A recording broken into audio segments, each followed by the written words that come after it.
Hi, Craig here from the Bachelor Masters podcast. Do you watch the Bachelor shows ironically, like we do? Do you think critically about the socio-political ramifications of what occurs in the shows, like we do? If so, we're the podcast for you.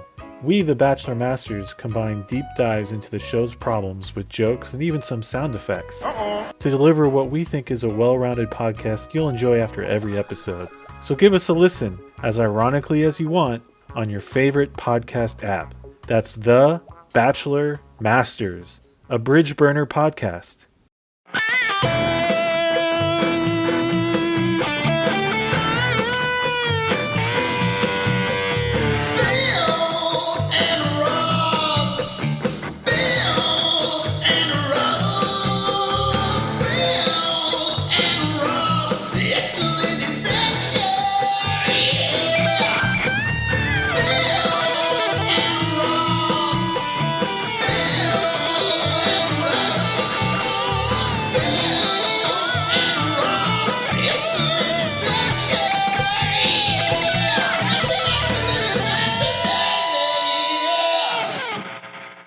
Welcome to Bill and Rob's An Excellent Adventure. I'm Bill Tilley. And I'm Rob Schulte. Bill, it's a very serious day. We're talking serious subject matter. We're changing format, and we're going to talk about the news. Just kidding. It's another non-MCU episode of Bill and Rob's, watching and learning about all things Marvel before they decided to combine their powers. Was that a right way of putting it, Bill? I think so. I think before they, it's one of those multiverse shattering type events where they can only have one left until like a month and a half later when sales flag and they're like, we got to bring that back. So let's go. Yep. Well, it's an exciting day. And those of you watching the video of this feed, which we'll never actually release to the public, you already know that we have a very special guest today. Oh, we do. And this guest, well, let me just read a statement I prepared. Today we have a guest. You may know her from The Taylor Strecker Show or the iconic third season of Vanderpump Robs, the best Vanderpump Rules recap podcast out there. We all know this. Or possibly hanging out at Disneyland with Captain America and the Falcon. It's MacKenzie Green. MacKenzie, welcome to the show. Thank you. Thank you for having me. I dressed for the occasion. I'm wearing my Carol Danvers sweatshirt. Yes, nice. It's a big day. I told Rob before we came on the air, I'm so sad that we didn't all have time to get matching Oakleys for this. Yeah. I need wraparounds. Oh, obvious. Nothing at all. You know what's funny about, we'll get into the thing, but I just want to give the people some context. So we are about to talk about the movie that made me fall in love with comic book movies. And on top of it, I worked at Paramount Pictures in the wake of, at the time, what was seen as not a big deal of letting go of a small little movie called Iron Man, starring Robert Downey Jr. and Terrence Howard. And I truly remember my boss at the time being like, it's not gonna, Avengers is coming out. That's not gonna be a thing, do we think? And I was like, oh my God. It might. Oh my God. Hindsight. The weird thing is, though, and Bill, you can speak to this a little bit. I know, you still have the long boxes of comics at your house. Iron Man, though, wasn't a huge character, so I could at least see. I think being what I adore about the fact that you guys are doing this show is that the fact that people don't understand, the folks that had movies prior to this from Marvel were the people that mattered to folks, to the average person. Because I grew up dyslexic kid, and my grandfather taught me how to read with comics. So I have boxes upon boxes of comics. And I remember being like, no, Marvel is X-Men. It's Blade. Yep. What the hell are they doing making an Iron Man movie? Who wants Captain America? And now here we are. Fast forward, I'm wearing a Carol Danvers shirt, which I never thought I'd see the day where I'd be like, you know who I like? Captain Marvel, Sam Wilson, Ms. Marvel. It's a wild time, kids. We live in an era where large Fortune 500 executives are having some of the conversations we had on the playground about who can beat up who in a fight. It's just a ridiculous world. It blows my mind. It's completely crazy. And I remember because all these characters there were group books and everything, but they were just tiers upon tiers of what you call the B-list characters. Yes. You knew your standouts. And back in the day when I was a kid, adults might know 2 or 3. You say Batman, sure. Superman. People have been around since the 30s. They grab a hold of that. Anything else? Marvel from the 60s, it's like Spider-Man, sure. But if you said Iron Man, they'd be like, that's some dude that smelts ore in a plant somewhere. I don't know what that is. We're Exactly. stone's throw Fantastic away from like Four. a Shadow Cat movie, you know? Oh, Like, with the fact that we live in a world where where I know people that are aware of Squirrel Girl and say to me, do you think Anna Kendrick would be girl in that? I'm like, get out of here. I'm not trying to gatekeep. I sound like those Stranger Things, those Metallica fans who were like, I don't want you listening to our music off of Stranger Things. Yeah, careful. This is turning into a Reddit podcast before our very eyes. No, be careful. We're going to get into Dazzler casting here in a minute, and I'm going to get nuts. Now, Bill, you want to tell us what movie we're watching today? We are watching a movie that I had forgotten I'd seen, but I'm glad I've seen it again. I knew I'd seen it, but I was like, I don't exactly remember how this goes, but it was a lot of fun to watch. And it's now the only movie where I have notes taped to the wall for this show. So I have a lot to think about it. We watched Blade 2. We just skipped over Blade 1. We went straight to this movie, and I'm glad we did because normally sequels don't give you as much as the first movie, but this thing is amazing in what it did. So I'm glad we're here to discuss it. Yeah, Blade 2, same story. I had forgotten that I had seen it, but once I did start watching it, everything came flooding back like a vat of blood. MacKenzie, you said that the Blade series got you into this sort of comic book life, right? When the first head got split open, I immediately called my mom and I said, we need to have a little conversation here, buddy.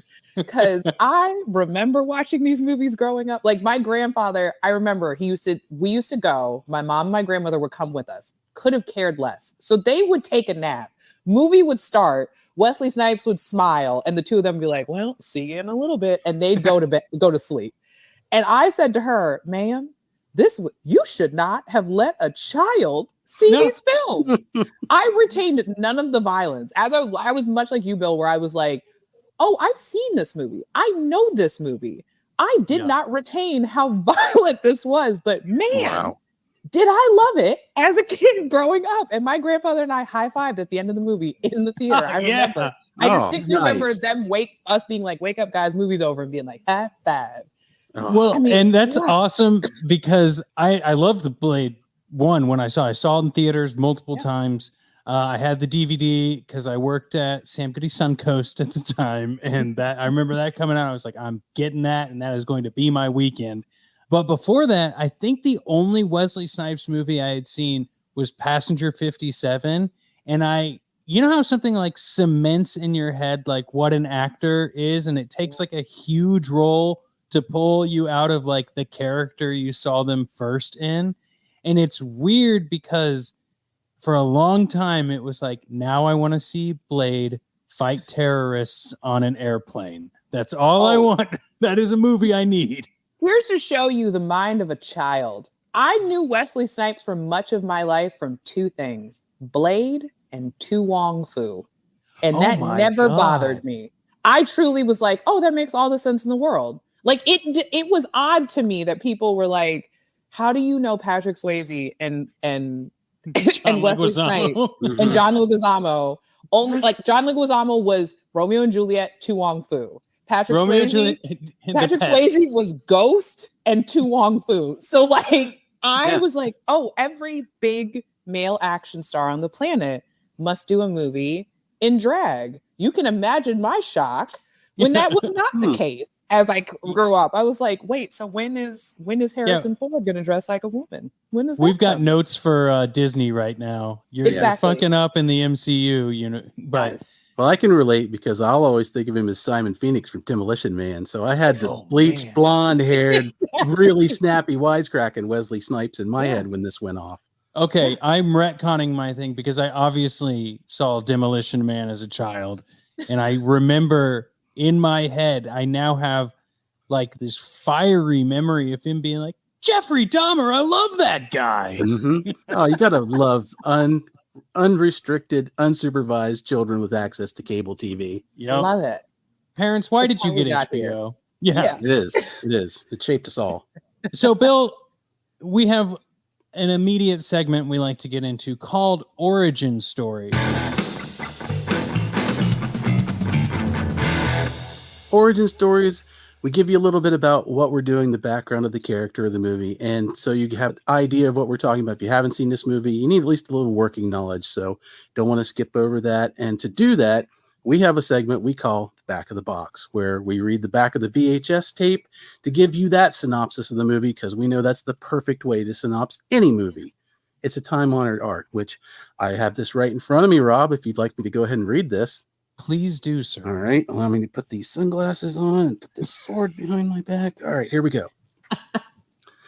When the world is threatened by a new and deadlier breed of super vampire, the legendary Blade and his mentor Whistler must join forces with the Blood Pack, an elite team of vampire warriors made up of his sworn enemies. In order to stop the carnage, these ravenous fiends must be destroyed at all costs in this high-voltage adventure, exploding with spectacular effects and martial arts action. Wow. I know. That told me everything I needed to know. I can't believe I even watched the film. It was Shocker. full of excitement and exploding with spectacular effects and martial arts action in a high voltage adventure. Now, the high voltage part, I'm gonna That's an have to Easter figure egg. out. Yeah, That's a ding ding ding. Yep. Bill, let's go through the cast and crew, and if any names jump out to anyone, feel free to just talk away. I've got here. Well, Bill, you know more about the writers of this. So David S. Goyer from the Crow City of Angels, right? Some argue the best Crow film. I don't know who those people are, Rob. And then Nick Fury, Agent of S.H.I.E.L.D. That's a movie that we're going to get to. Just don't you worry about that. Now, MacKenzie, you should know that in that Nick Fury movie, Nick Fury is played by David Hasselhoff. I don't want that. I don't want that. Well, tune in just a few weeks and you'll find out why specifically you don't want that. No, Hasselhoff is the perfect man to show you why you do want the thing you don't think you want. Trust me. This is the whole reason this podcast exists, MacKenzie, is that movie that I brought up with Rob. Oh, He's got an eye patch, but he's also on the beach. What? I mean, what a time. Can you imagine? I'm sure sometimes David Hasselhoff just looks at Sam Jackson and just thinks, man, the things that could have been. If I would have just played the game.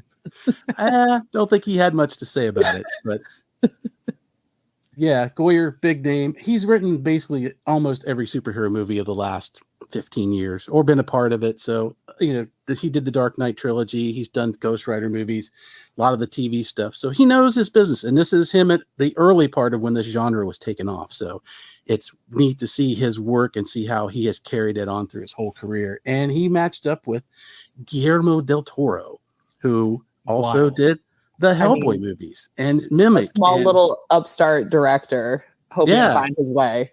Yeah, following into the sequel of a franchise that was very successful and had expectations put upon it. And I think he came through with some flying colors on that. So yeah, I was surprised with some of the faces I saw in this cast. Obviously, you got Mr. Snipes. Wesley Snipes is Blade. Whistler is Chris Christopherson, not to be confused with who's the guy who sang that song Sailing? Christopher Cross. Christopher Cross. Definitely. I thought that was Christopher Cross. Oh, God. That would make quite a different movie. Yeah. Ron Perlman, a.k.a. Hellboy. Do you know how... Okay. So, again, time is a weird thing. I saw Ron Perlman on the screen, and my first reaction was, who is this man? Where have I seen him before? Wait, what? And then I went, is this like Vin Diesel? Because I forgot that this was 2002. And then I went on IMDb and I went, no, that's not Hellboy. No. And then I was like, wait, and then I had an existential crisis where I was like, how old am I? How old am I? And then I was like, this was 20 years ago. I am 1,000 years old. And then I just spiraled while I watched the movie. Yeah, it really brought me to some strong thinking points. I had to consult my dream journal after this for sure. We also have Lenora Varela, I believe. I hope they said it right, as Nysa. Thomas Creechman as Damaskinos. Luke Goss as Nalmac. And a very young Norman Reedus as Scud, the new tech guy. Very young. Talk about somebody being the same person for 20 years. Exactly. That was the one person that came on the screen and I went, that's the dude from Walking Dead. And then I kept going, when did this movie happen? Because Ron Perlman is a baby and Norman Reedus is the exact same person. Uh-huh. It's wild. It's the Burgess Meredith paradox of when you see an old man who was old forever and you've never seen them as a young person. It's you look exactly the same as you did. You are a baby, and yet you have the same hair, the same face, the same clothes, everything. Everything. Did somebody from The Walking Dead just go, I really like Blade too. Let's just have him do that. And I'd forgotten he was in this movie, of course. And I'm not a Walking Dead person. I haven't seen much. I know he's in this. You can't. It's one of those things you can't miss. Exactly. I've never seen an episode, but it's like the Kardashians. I know it exists. Yeah, and he popped on screen. And I was like, young Norman Reedus. Yep. Well, and Norman Reedus, like, he's the main star of a video game I was playing called Death Stranding. And you want to talk about fucking with your mind? Like, obviously, him as a video game character looks the same age as him in Blade 2. Exactly. And I was just, it was very uncanny valley stuff happening as I was watching this. Thankfully, he's balanced out by old Chris Christopherson, who's also been old. Who some also reason can't fix that leg. Forever. Yeah. It's just wild. Chris, we're rooting for you, buddy.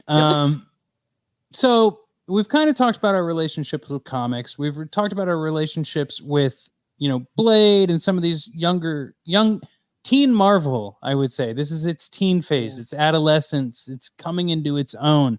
But MacKenzie, you say you comics helped you read when you were younger, and Blade was a strong character there. Were there other comics or characters that either resonate well with you or like you hope to see in movies or you were thrilled to finally see in Marvel movies? Well, I mean, so this is the thing, right? It's like X-Men was my jam. X-Men was like, I was just like, they get me. Like, it is weirdos, strange people. Some people can pass. Some people are obvious. Like, they have their own world. I was like, I love this more than anything. Blade was this thing that, like, it felt like an age appropriate, it probably wasn't, like, blaxploitation movie for a preteen who is like figuring out all of this weird nuance of like, who am I in this full identity? And then it was like, my grandfather was like, surprise, I found somebody I think you'll like. And I'm like, oh my God, he's a half vampire who cuts off people's heads and he walks around in the daytime and he wears a long black coat. And I am also very weird and like Fallout Boy. So this guy gets me. And it's like, awesome. And so I think like these movies were such a weird, like mix them with the early 2000s, like Lindsay Lohan of it all. Oh, it's like I loved that world. And then on the side, I had this like secret love of this techno-loving, underground, blood-bathing vampire hunter. And it was like, it added to a very odd person. It's like Willow Smith had nothing on me at that point in my life. Bill, what about you, buddy? These were the times when I grew up with the TV shows and stuff. And like I said, you get the big heroes on there and hit or miss. I lived through all the Superman movies, downhill. This is Batman franchises tanking, all these things where comic book movies were a hard sell and they were hard to explain. And unless you were two names, Batman, Superman, nobody wanted or knew what that was. And they were failing. The Superman movies had gone out. Superman 4 killed that franchise. Clooney's on his way to freezing Batman solid. Not really his fault. We got to play that. I was just about to say, don't really his fault. I love Batman. I love him. That was my jam. I saw him in the theater. I love him too. But then these movies came out, and I had seen movies before this. Like there's the 89 Dolph Lundgren Punisher. You'd seen the TV movie takes on a couple of things. Yep. Nick Fury, Agent of S.H.I.E.L.D. had come out right around this time. But Blade was genius because somebody finally figured out it's like nobody's going to know this is not a superhero movie. For one, Blade's not a superhero. And Yeah. it said as much. Snipes has said it. The director's like, he's not that person. He doesn't wear a cape and he's a uniform, but he could be anybody. It's just simply you've taken a cultural icon of the vampire story, smashed it up with urban street, put in some ninja stuff and some martial arts. It's just a great movie. And it was exactly what they needed to get interest back in this, because now they saw like people can go, there's 1,000 of these stories in comic books that are comic book movies, but not necessarily superhero movies, because everybody's going to resonate with this stuff. And the only thing Marvel had done before Blade 1 was Howard the Duck. And it did not go well. Marvel Studios was done. They were done to the point where Blade 1 in bankruptcy saved them to the tune of, they only made $25,000 on that movie. And it brought in millions because they were so far in the hole. But it showed that there's something here. So let's run with it. A lot of times when people have this question of like, how did I become a radicalized Marvel fan? This is like what you just said is always my joke, is that like, I loved these Blade movies, did not know truly that they had anything really to do with this world of Marvel. Like we saw the movie first and I was like, this is amazing. This is incredible. I love this thing. And that's when my grandfather was like, surprise, there's more of his story. And I was like, shut up. And then because of what I knew of Blade, that's why the first time somebody was like, oh, Marvel's making movies again, I was like, sign me up. Let's do it. These are going to be incredible. And then I went and I was like, wait, isn't that the dude from like St. Elmo's Fire? What do we do? Terrence Howard's in this movie. And that's when I was like, I'm out. I don't want to participate in this. I don't think I'm going to like it. And then I was like, oh, that's the guy from Not Another Teen Movie playing Captain America. I don't want this. And then somebody was like, I think you'll like them now. Like they're and then Spider-Man came along and I was like, oh, okay. I'm into whatever Tobey Maguire is doing. So it's like, it was a weird time. And love him or hate him, you can put a lot of that with all these movies that we're looking at. They don't have a unifying source, different studios, different places, everything's different. So the gems are standalone gems because you got lucky with cast, crew, director, writer. You know, they did not have, for better or worse, a Kevin Feige or somebody to tell a centralized line and go, we're going to put all this in one area that lives together, separate to throw line, and then go with it. So I can fully remember going, Chris Evans is Captain America. He's Johnny Storm, and no. Oh, I don't like double downs. I don't like double downs roles in superhero movies, but here we are. Clearly he did it, you know, and it's like, okay, awesome. You got it. 'Cause they pulled it together. Yeah. I couldn't agree more with both of you. I grew up, I was an X-Men kid. I watched the animated series. It was like rumors on the playground of like, I hear the X-Men movie's about to happen. Like I specifically remember a kid going, I heard they just perfected the technology to make Wolverine's claws work. Like, who did you hear that from? It's 1997. You didn't hear that from anyone, you know? Like there are no message boards. You heard this from nowhere. No, this is just schoolyard stuff. But to tell you how exciting it is to hear like those words, they perfected the technology for Wolverine's claws. Oh, what? To hear Storm, the first time somebody said Storm's in the movie, I was like, I'm sorry, what'd you just say? Oh my God. And then to find out it's Halle Berry too. And add to that, this is a huge star. Like I don't know a lot of these other people, but like I know this person. I was like, I don't know who that Australian guy is. I good for him, but Halle Berry, I know her. Yeah, and it's key. You had to get like that one star. Like Snipes is the star of this movie. It is. And I don't know if you guys grew up with this. I grew up with a little magazine called Starlog. So I was used to the years upon years of development hell. They would put all the stories in there. It was everything sci-fi, comic book, whatever. So you'd read all the variety snippets. They're going to cast the premiere of this movie and it's going to come out in 3 years. And it's not. And the cast would change 1,000 times. I remember Clint Eastwood's going to play Batman. No, that doesn't sound right at all. I don't think that's good, but what's going to move it? He's out, you know, all the stuff we get instantly now. So these things would sit and you kept thinking, they can't make this movie. They can't make the movie. And the thing that Marvel movies have is they've always been more grounded. The comic books are more grounded. Yeah. Lee and the writers, all of them, put them in real worlds. They have real world problems. They've always been more relatable than DC movies. DCs are very superhero-ish. Marvel's much more thing you could possibly see were these powers to exist. Yeah. And a team movie was unthinkable. And the X-Men and say the mid 90s, unthinkable. I've seen the Justice League pilot from 1997. It's not possible. It's not possible. Well, you know what is possible, Bill? Moving on to our next segment, What's Under the Mask?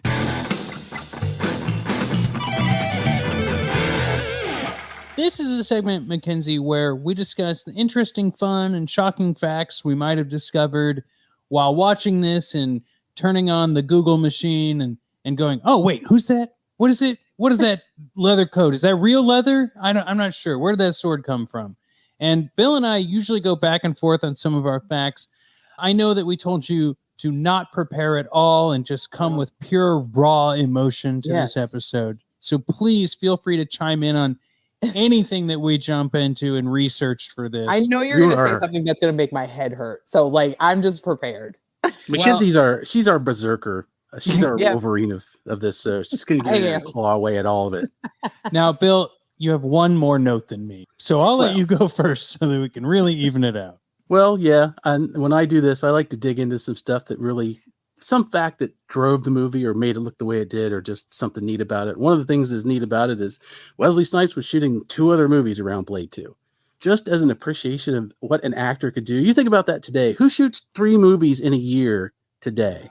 Those are hard workers. And I think that number's probably not what it used to be back then. So props on him for being it. So they used a stunt double in some of the scenes where he didn't have to be there. Of course, they do that sometimes, every so often. But that was, he wasn't just, I ain't coming in today. He's like, all right, I got 2 other jobs. I got to go. That is some old school movie star stuff that they used to do, where people were like, I'm going to shoot like 6 movies at one time. I'll see you guys later. Yeah, this is my job. I'll make all the movies you want. Like when you used to go to the VHS store and you're like, how did Jennifer Aniston make 12 movies that went to VHS in 1998? I didn't know that. So good on her too. And none of us can find the good girl anymore. That's true. Leprechaun. Why are all the Leprechaun copies gone? I don't know. I would like to say on that note, I've got IMDb pulled up here. In 2002, Wesley Snipes did Liberty Stands Still, Zigzag, Blade 2, and Undisputed. 4 movies in 1 year. That is wild. Mm-hmm. Like, meanwhile, I was having a moment recently where I was like, wow, Miles Teller's in Spiderhead and The Offer and Top Gun 2. And I was like, wow, that's so much work. Like, no, this man probably shot all 4 of those in the same, like probably shot 1 in 01 and then shot the other 3 in 0, like, and then was like, probably. Here we go. Let's go. Yeah. I got it. Yeah.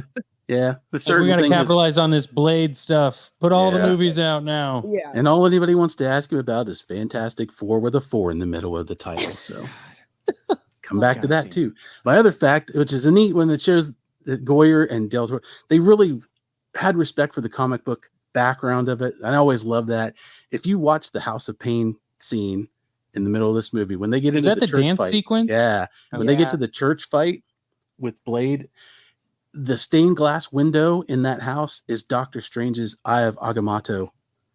So they put that in there as an Easter egg because Del Toro wanted to do a Doctor Strange movie with Neil Gaiman, and he was trying to get it off the ground, and it didn't happen. Can you imagine what that want that movie like? So badly? Like, God bless Sam Raimi. He did his thing, but I'm like, oh, I know what I want. Yeah.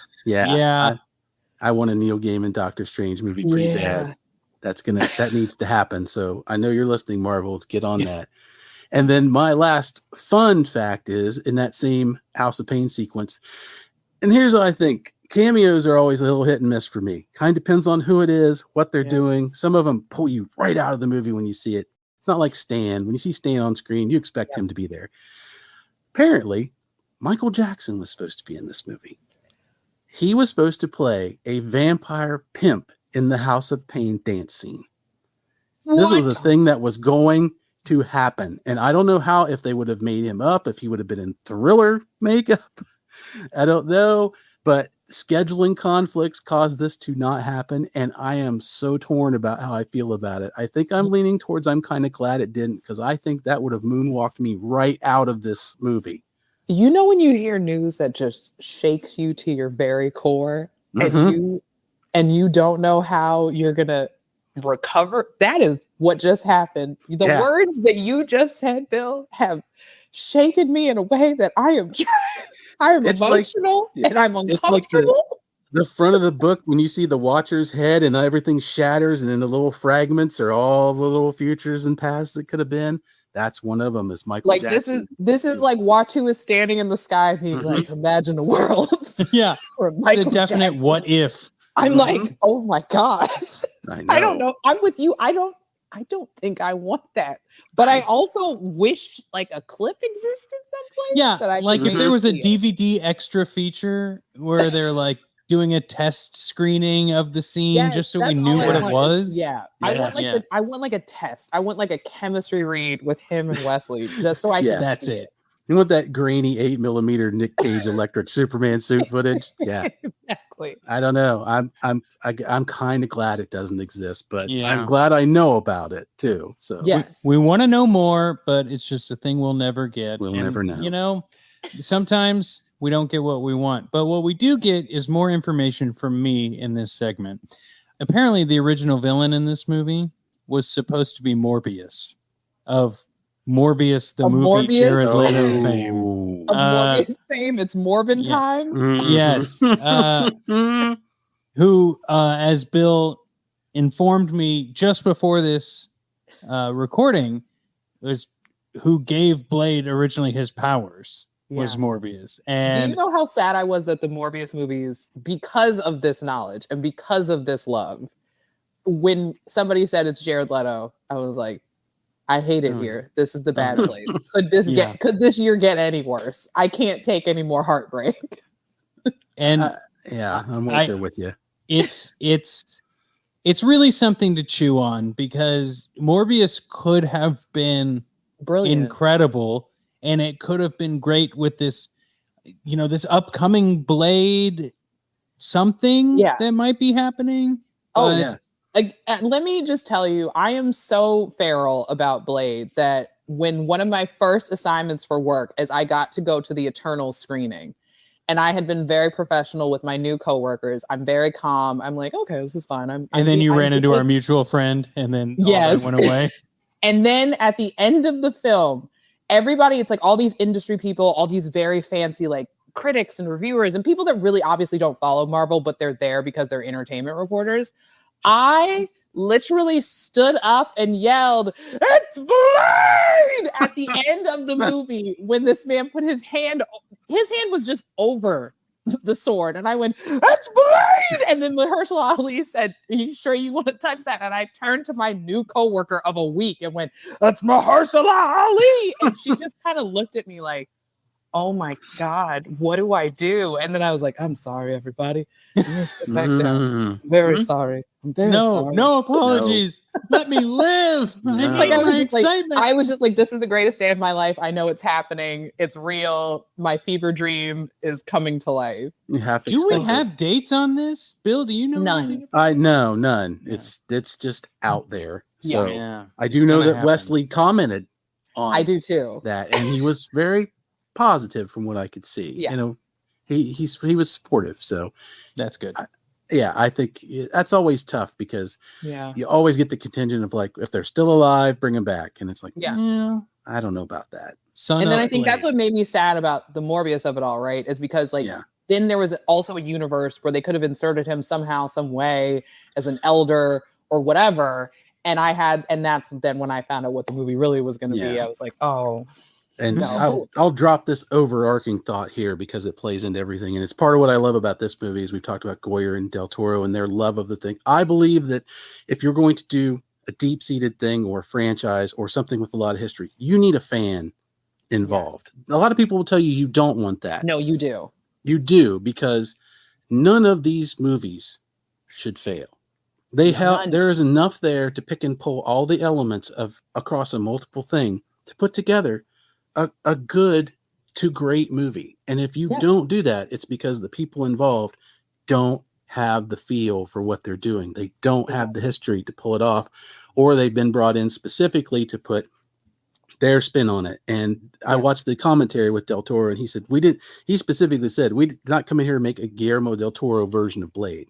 We were brought in to make Blade from this, following what was come before, and make it better. And I'm like, that's how you do it, because there's a million fan fictions that probably could have pulled it off and done it. And you're like, why not one of those? For the grace of whatever, you've got the inroad to get this movie. And I think also, some people, because they don't know, or it's not a Captain America, or it's not a property that they're willing to already treasure, they're like, and they're a little too loose with it. And you get a story like that, and it's sad. Well, I'm glad you mentioned the commentary on this DVD, because this is what I hinted at earlier in this episode. I personally have never listened to the commentary, but in college, I worked at an Einstein Brothers Bagels, or as us West Coasters know them as Noah's Bagels. And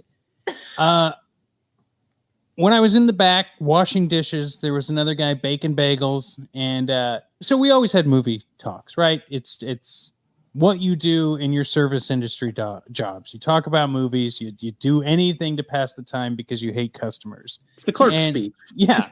And they were all talking Blade 2. I hadn't seen it yet. And then this guy, Adam, goes, "Oh, but you have to watch it with the commentary. And I'll tell you why. Guillermo del Toro is great. He's a great director, and he will be explaining his vision of why he did this and all of the reels he watched and dailies from Blade 1 to make it a Blade 2 perfect in sync. And then you'll also get Wesley Snipes going, jab, jab, jab, high kick. And see, I did this because in my training and, whatever. And it was the perfect juxtaposition of exactly what you want from both people. Wesley Snipes talking about acting and martial arts. Yep. And in a very intense way, and Guillermo del Toro soft-spoken describing the scenes, and you can't imagine them actually in the same room doing that. So everyone, that's your homework on today's I was going to say, I think I know what I'm going to go back and do now. Yeah. Don't you love a podcast that gives you homework? Bill, speaking of homework, we have another section on this. Would you like to tell us what that is? Well, this is where we take a look at the movie, the look, the feel, the costume, everything about what makes this movie what it is, what makes Blade 2 Blade 2. We call this section Suit Up.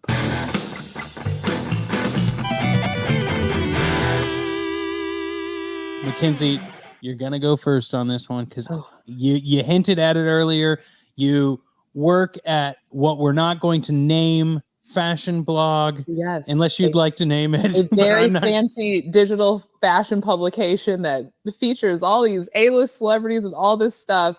And, I loved me some good superhero fashion. And when I tell you, I was transported immediately when Wesley came on screen with his sunglasses and long black coat and his corset black top. I mean, it is a 3-piece leather suit. I love it so much.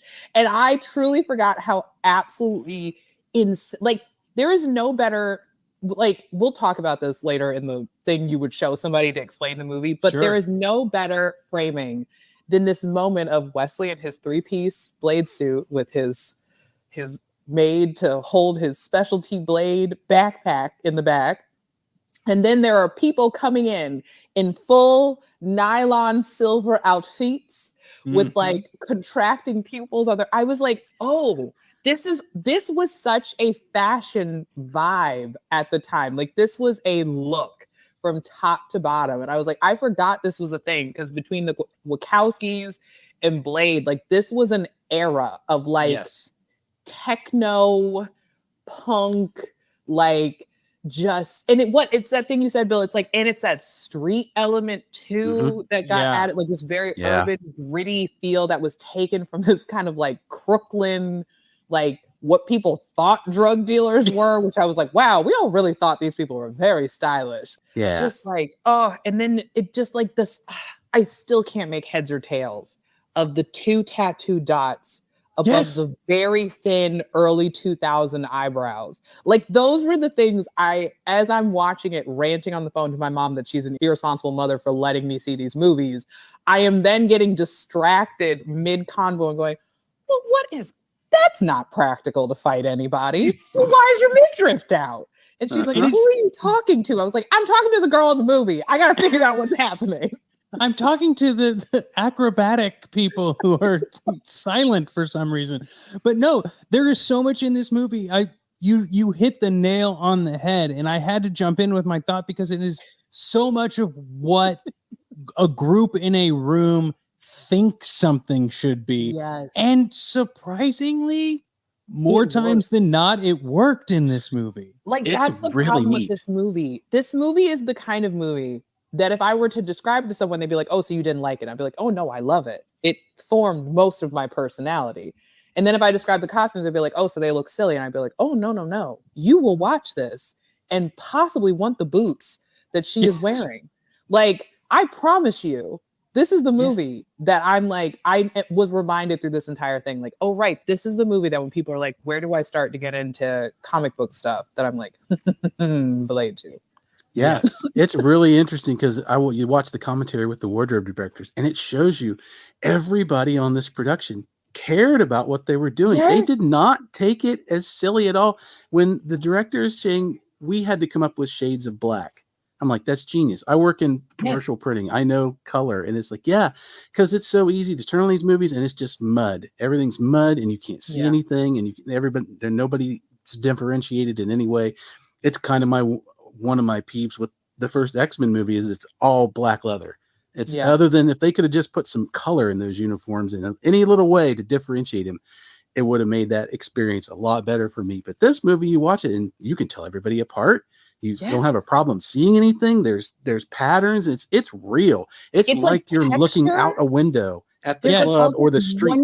There's all this yummy texture and the body tattoos tell stories. Because even that moment where it's like the guy who's on the team and then Blade, it's like there's difference in their body tattoos to understand like the Daywalker versus the vampire world. Like Homegirl with that red hair. It's like, and then just those shades of cool blue to then show you, like you said, it's like we've gone past the undead. Now we've worked into like they're so dead, they're like decomposing frozen body blue. And it's just there are choices in this from a sartorial standpoint that like you said, you're like, everyone here cares in a way that is so obvious that you're like, wow. That you really have those moments where you're like, oh, the Russo brothers think they care, but this team cared. Oh, yeah. They would put them to shame with this group. I had a couple of things I want to say about more of like the look of the settings too. But first, I do want to say when you say textures, MacKenzie, I'm so on board because like so many reasons when you watch an older movie, let's say, and there's a mesh tank top. There's no reason for the mesh tank top or midriff, but there's a reason for the mesh midriff in this film, and I get you got to respect that. There you go.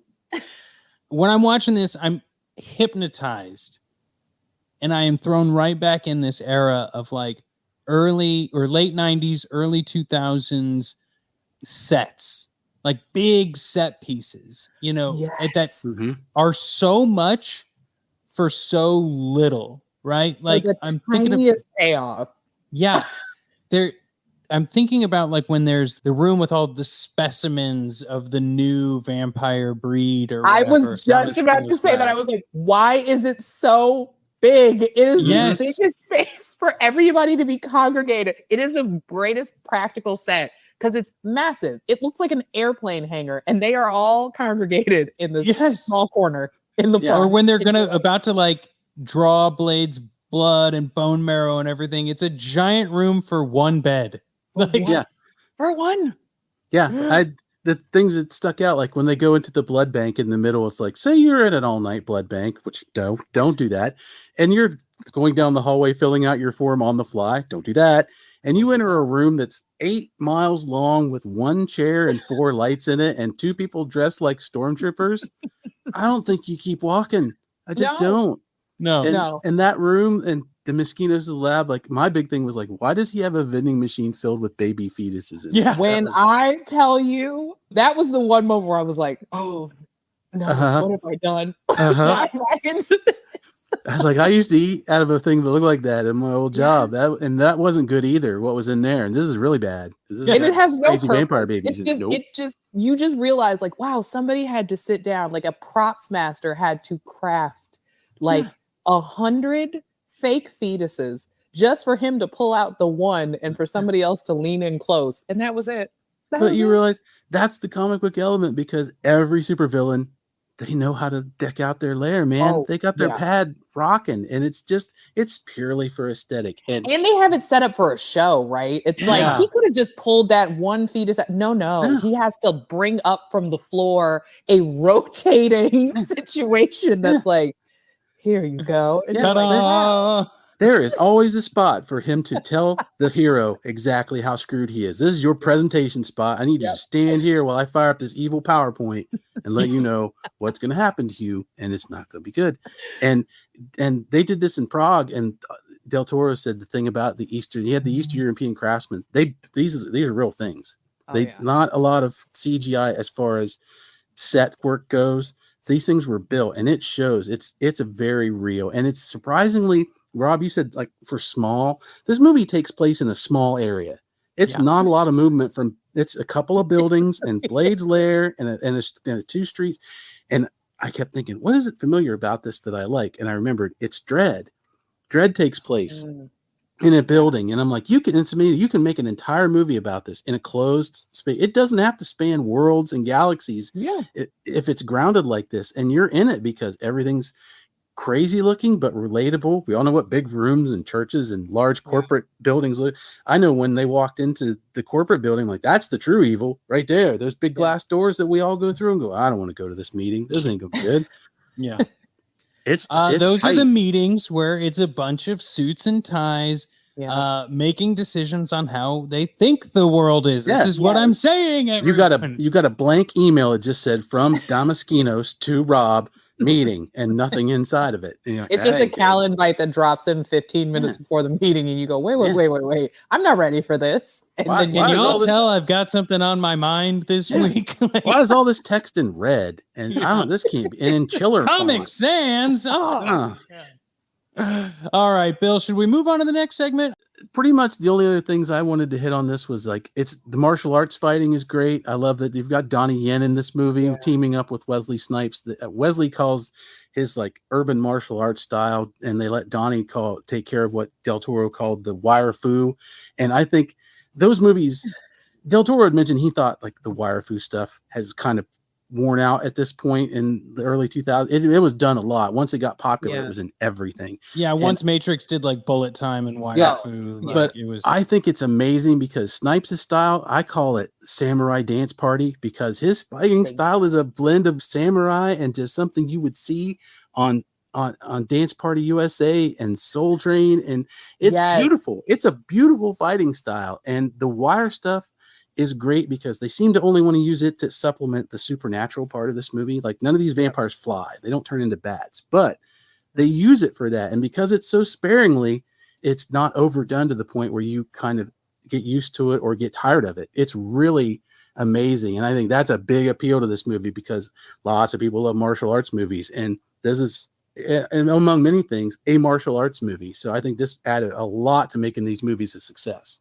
I think to add to your thing about one, because the martial arts was crazy. Like that moment where he's got like the bomb and homeboy's like, oh, did I forget to tell you? The lever's stuck. And he's like, Shah. I think the most like dancer moment is when he's in the water and he's like almost doing an 8 count to the big flourish at the end. He's like 8, 7, 6, and then it's like 5, sword in the water, and he's doing all this stuff to the beat of his own count, and then he's like 1, and they all pop up, and he slices through everyone in this very like roundabout kind of way, and then very also nutcracker. The bomb went off, which I was like, sir, if the light thing was going to go off, we didn't need to count down to you slicing through skeletons, but I appreciate the showmanship for it. I'm so glad I saw it. I thought 2 things. One, that's a long 10 seconds, and when he swings, I went pop and lock. That just felt like pop and lock. It felt, it's just, you are so right. There is an element of Wesley Snipes martial arts that truly is like breakdancing. It's hip hop in it and you can feel it. And then it's this. And you're kind of like, oh, right. Like this is what made you, is that you took everything of your background and infused it into in this very like, kind of like Leroy Jenkins kind of way into your martial arts so that people were like, that's him. That's Wesley. You get Blade 2 Electric Killaroo. That's how this works out. And I if we branch a little bit into this, what we don't talk about, the MCU, but no, there are few, I think, current day Marvel characters that the actor embodies the character as well as Wesley Snipes embodies Blade.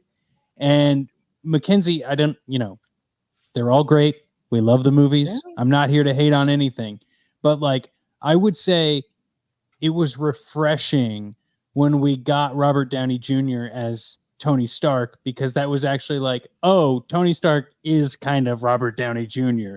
But Wesley Snipes was not Blade. He just liked Blade and became Blade. Mm-hmm. Yes. I like that a lot. We've got another segment on today's show. It's called Hero or Villain.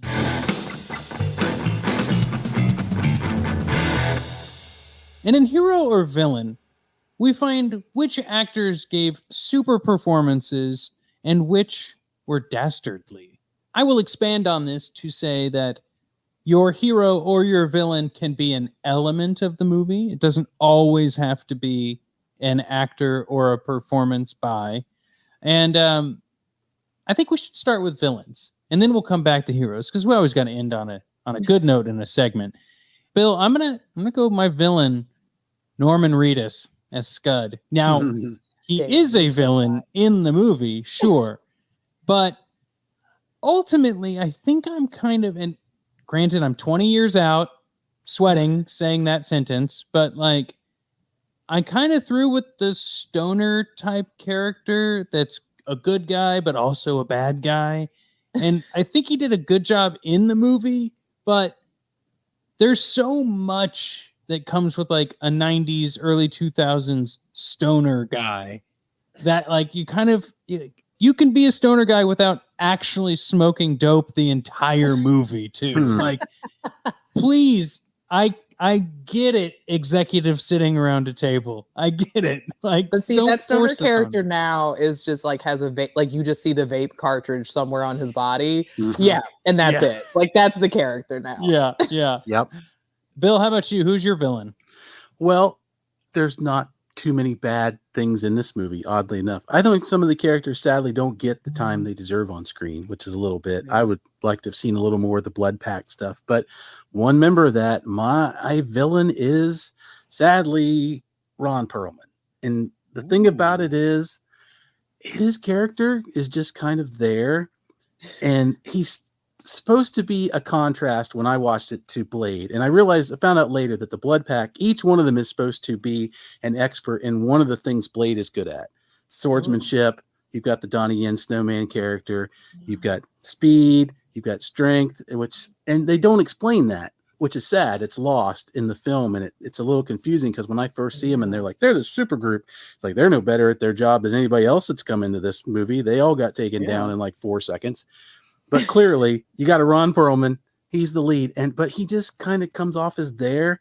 He doesn't seem to have a real sharp contrast attitude or real defined axe to grind. So I just kept looking at him, waiting for him to do more or say something or have a little more attitude instead of just standing there with his shades on, saying a thing every now and then, just looking like a big, tall, tough vampire guy. And I found out in my research for trivia, his character originally was supposed to have been a Nazi who was turned. And he's dressed, they say he's dressed kind of neo-Nazi, which that was lost on me because he's in black. And in that sense, they're all in black. So I didn't make this connection. How very looks like a rave kid. And I get, that's a trope that falls into movies. We've all, I'll make them a Nazi and they're bad. And that's kind of a crutch thing. But part of me, much like learning the Michael Jackson thing, is like, I think if that had been true, which I guarantee would have been problematic even back then in a lot of ways, it would have given him something to go with that would have at least given him a burning hatred or a superiority complex or something that would have made him blind to his own flaws to where he's so narcissistic that you just wait for his comeuppance, and you kind of don't get it. So I'm glad they didn't make him a Nazi, especially since Ron Perlman is Jewish. So that would have been a rough road to hoe. Tough nut to crack, yeah. But if they had, but if there had been some kind of counterpoint to that in that sense and made him more of an animated person, I think he would have been more of a standout, because there's no real big, loud, crazy villain other than Lomax, and he's just crazy in a different way and turns out to not really be the villain of the piece. So that's my Ron. Ron's got a lot more range and they didn't tap into it. So I feel bad for that. So it's Reinhardt. How about you, MacKenzie? I mean, I have to say, I apparently don't have a single original thought because both of you named the two people I would have talked about. But I think for me, Ron became the villain because I was like, oh, right, this was a time in Hollywood when they like to make one person racially ambiguous enough that they could be like, something for everybody. Like, so that was a moment I had when I truly went, is that young Vin Diesel? And then I went, no. That is not. Whoa, sunless tan, this vampire. Like, this man has never looked like this. I would also have to say a close second is, again, it's a sign of the times, is you have an Asian character that says 3 things. And gets killed off camera. Blew my mind. I was like, are we going to do nothing about this? But yeah, I truly was. There were just some moments, and I have to say, I truly had the same thought where I was like, oh, right. This was the time when movies would do the red herring where it was like, it's the old man. All signs point to the old man. It's the old man. And you're like, oh, right. But that dude was everywhere this man was when all these bad things kept happening. So yeah. Those were the moments where I was kind of like, oh, okay. I forgot these certain tropes had like real value back then. But then I also had to remind myself like, oh, right. This is also a Wesley Snipes film. This was this was normal for a while. Like this was the thought was just like, it's Wesley. It's an R-rated action film. Yeah. Like, we know what we're getting out of it. He could smile everybody to death in this movie and it would have been perfect. My hero of the film is the group The Crystal Method, because when their song, The Name of the Game, was played during the final fight scene, I was like, oh yeah, remember when like popular songs or quote popular songs were played during fight scenes in movies, and it wasn't just a score or an epic like soundtrack in that way, because then I could go to the Sam Goody and buy the album of the movie and watch the music video that also had the fight scene in it. Like it just brought up a really great feeling to me, because I also saw the Crystal Method perform once at a Family Values tour in like 1999. And I was like, I am all here for this. How about you, Bill?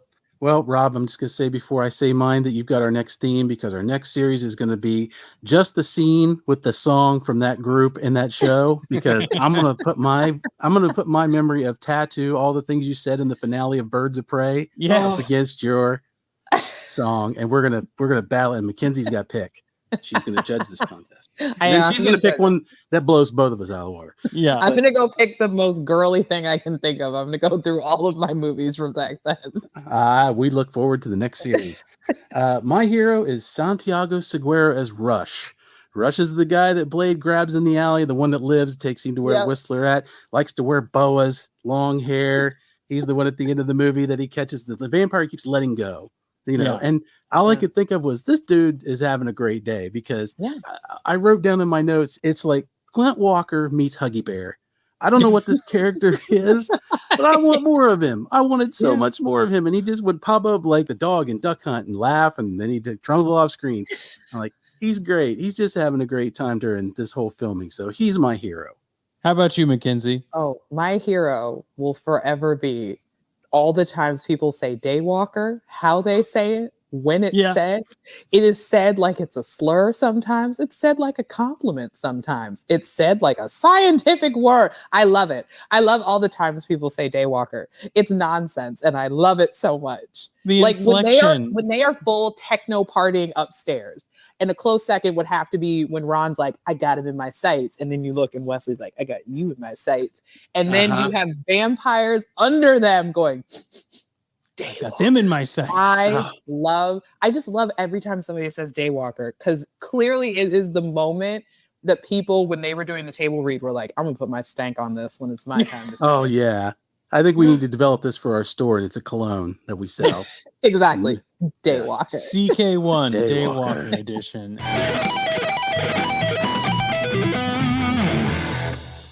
Our next segment is where we pick a scene that we would show somebody to get them to watch this movie. It's the big action piece. It's a small piece. It could be anything. We call it the splash panel.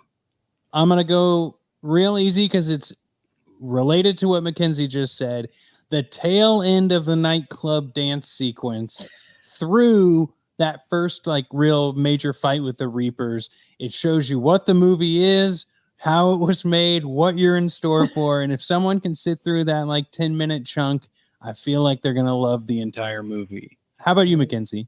Oh, I mean, it comes right at the top of the film, and it has to be when Blade is in his own lab, lair, space, bunker with those giant floodlights for no reason. That they're there. They're not UV lights. They don't scare away vampires. They're just for ambiance.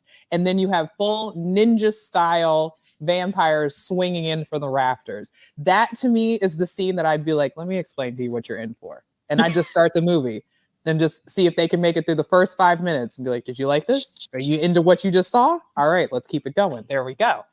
That was almost mine. How about you, Bill?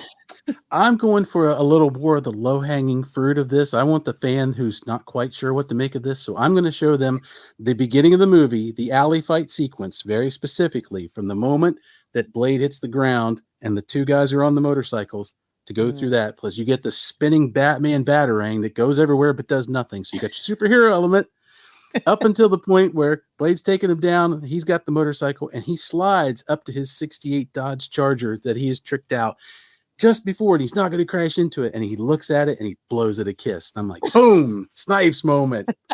Like this movie's got everything you're going to want. Martial arts, ninjas, vampires, Wesley Snipes. Here's your movie. Come watch it. There you go. That is incredible and unique to each of our tastes and views. And as we wrap up this episode, we have just a couple of more things for you folks. And in this segment, we call the Marvel Mailbag.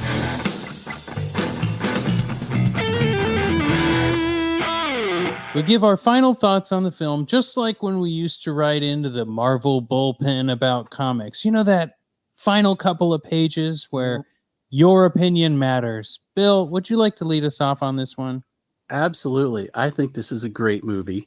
I think it's in this era is very important. These are the movies that get you to the MCU. We've said it before. This is why we wanted to do this, to shine a light on some of these things. And you can see that a lot of great effort went into this movie.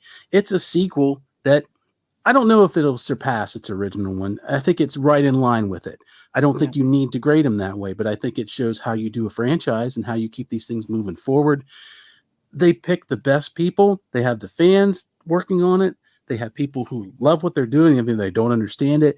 And it's accessible to everybody. All these superhero movies can be, if you don't lean into all the niche things or ignore the things that do make them special. Every one of these has to reach in at some point and just grab you by the heart and squeeze you and go, oh my God, I love this. I love it. Either you've read it and you love it, or you've just seen it and you love it. And I think Blade 2 is pulling Marvel out of the gutter of what they had done previously with their live action stuff. And this is the bedrock that the MCU is built on. So everybody owes a debt to Wesley Snipes in that sense, because he pushed this forward. Because if his movies had not been successful, I am not at all convinced that you get a Marvel movie. I don't know if you get Spider-Man. I think this whole thing just tanks for a good long while. So I throw my salute to these. I'll throw my Oakleys in the air and catch them with one hand for Blade and Blade 2 and everybody involved with this project. How about you, MacKenzie? I mean, my note is truly to Mr. Kevin Feige in regards to this movie, which is Kevin, buddy, homie, Mr. Feige, Sir Marvel, if you will. I was reminded in watching this movie how good Blade was. Bill said it best. This is the movie that made people go, well, maybe these comic book movies aren't so bad. Maybe they don't have to be campy and have bat nipples or have weird cartoony sets, or they don't have to actually be literal children's cartoons. And for that reason, Mr. Feige, I am now reminded that it is lovely that you have Oscar winner Mahershala Ali playing Blade. It is great that you have thought this through, but the bar is so high on what I expect now from like the New World Order Marvel with its Oscar-winning directors and its like epic stories that I am a little afraid for what is ahead in terms of me as a fan when I finally go sit down to see the new gen of Blade, because it truly is a case where when people try to explain why comic book movies are good, it's a little bit of camp and it's a little bit of substance. And you will never get anything as good as what these movies were trying to do and ultimately executed. So really, this is just a fair warning to Kevin Feige that I will be stomping around the Marvel building with a protest sign if this isn't what I want. And I will officially join the toxic fan Reddits in which I'll be like, oh, look at him ruining a movie from my childhood. And I'll join all the neckbeards in the basements of the world complaining about these films if I don't get what I want. Oh, I love it. Now, there's not much more that I can say that you both haven't already said, much like earlier. What I'll say on the side of like this era of filmmaking, I love all of like the blue lights, the stupid unrealistic shots, the Dutch angles, the things that like made late 90s, early 2000s films what they were, that weren't like teen sex comedies, you know, like not the American Pies, like throw that off to the wayside. The action movies, the thrillers, the weird stuff. Like I think about like that movie with Sigourney Weaver and Harry Connick Jr., Copycat. Right? Like no one talks about that movie anymore, but it was like a super creepy thriller from the 90s. Yeah. This is a super weird, I mean, for all intents and purposes, Blade 2 is a weird action film. It is not a Die Hard. A man's face opens up and there's a little vampire hand inside. Yeah. It grabs onto your face. And just before this, we had what? Spawn? That was kind of in that same realm of like weird superhero movies that were like seeing what worked. Blade works, but it also has all the elements of what we expect from an R-rated thriller movie. And I love it. And I think that I will watch this again. Will I watch Blade Trinity? I'm not sure, but maybe one day when I have absolutely nothing else to do, I will do that. But until then, we have one last segment on this show, Bill. Would you like to bring it home? It's appropriately called Hammer Time.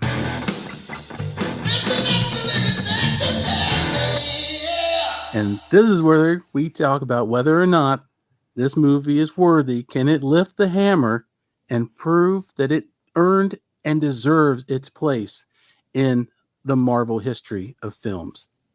It's a thumbs up, a thumbs down. Simple answer, MacKenzie. I think I know what it might be. Oh, is the hammer lifted? It's lifting Mjolnir high over its head.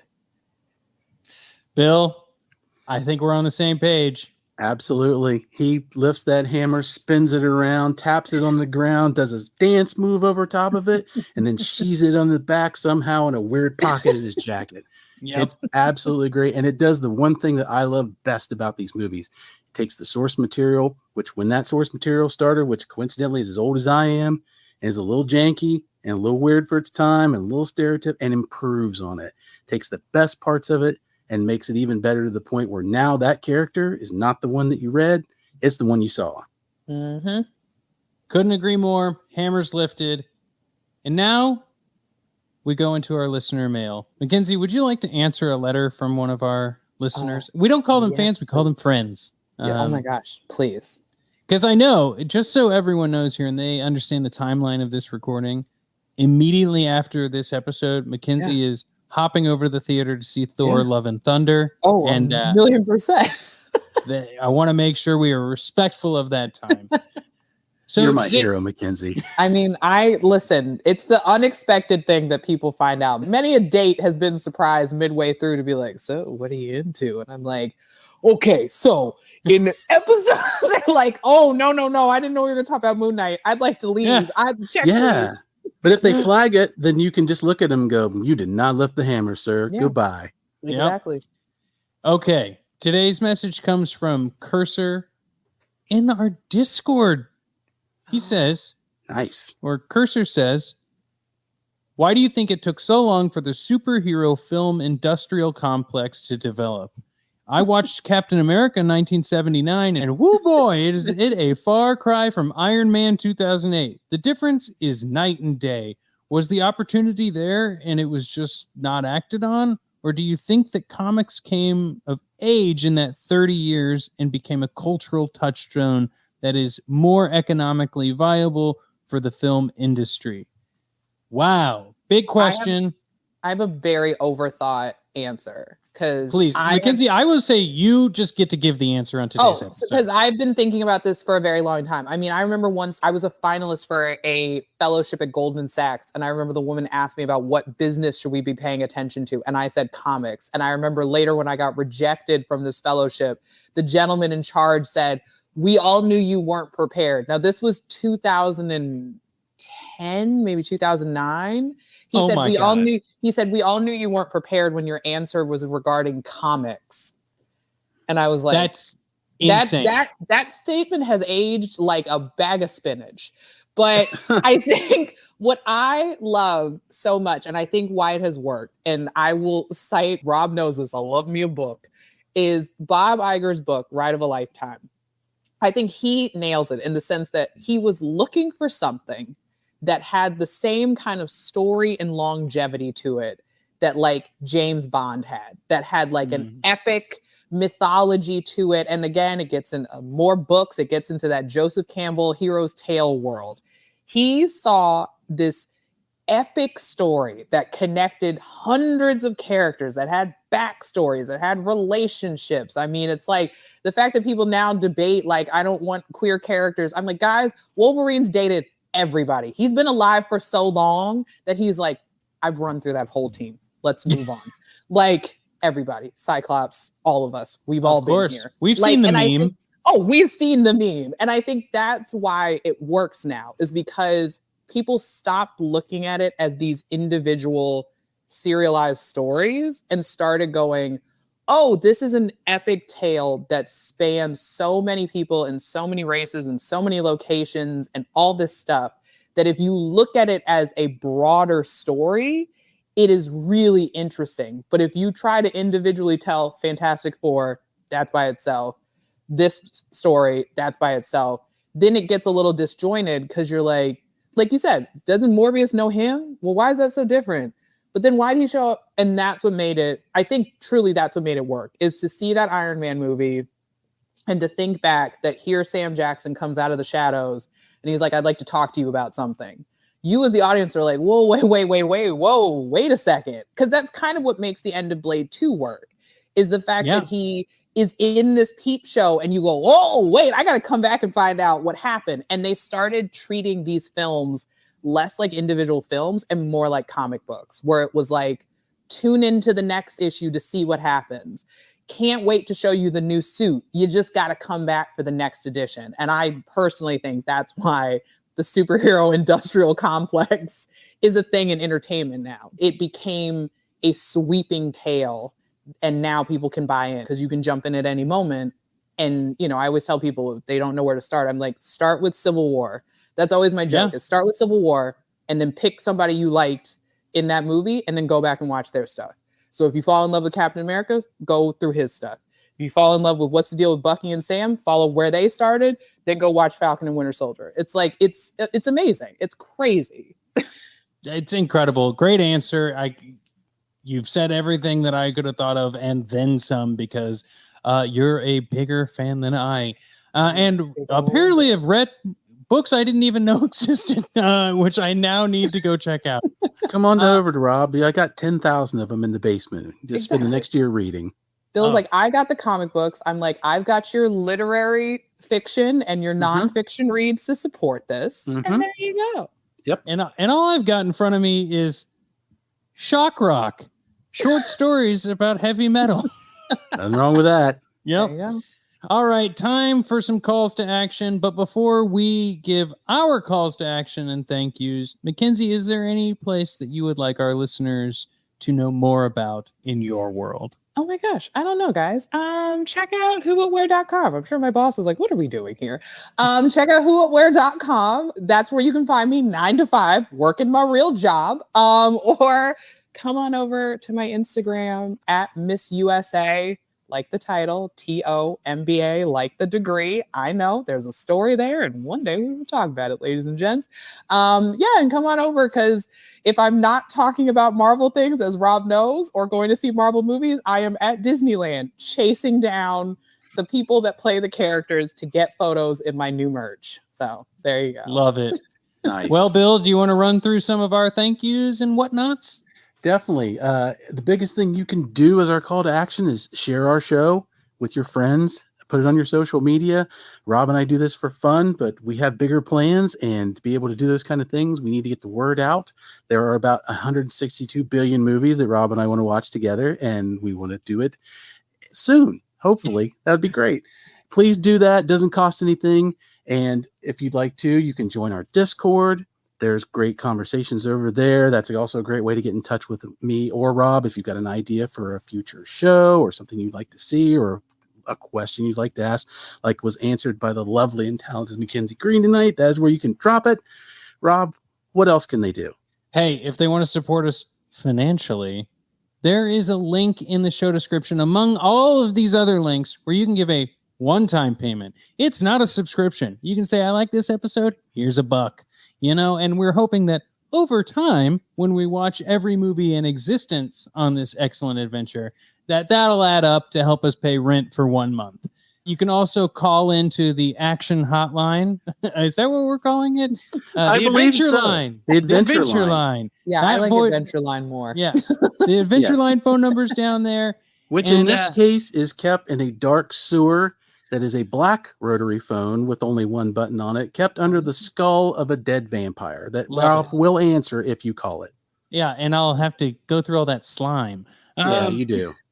But we couldn't make this show without friends like MacKenzie. MacKenzie, thank you for coming on the show. Thank you so much, MacKenzie. We've got to thank Jothan for our show art, Patrick for help with editing, and of course, Draxium and Dr. Z for making our theme song. The links to their band camps are also in the show description. That's it for today's excellent adventure. We'll see you next time with another episode. Goodbye, everyone.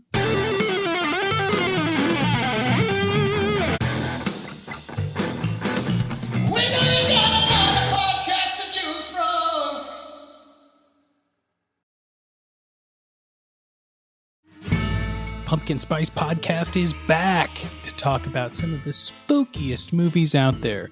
But this time, they aren't covering franchises. They're taking bus tickets to new cities to explore the horror happening all over the globe. So tune in to Pumpkin Spice Podcast, a bridge burner podcast, wherever you get your podcasts. Check it out now. It's Pumpkin Spice Podcast.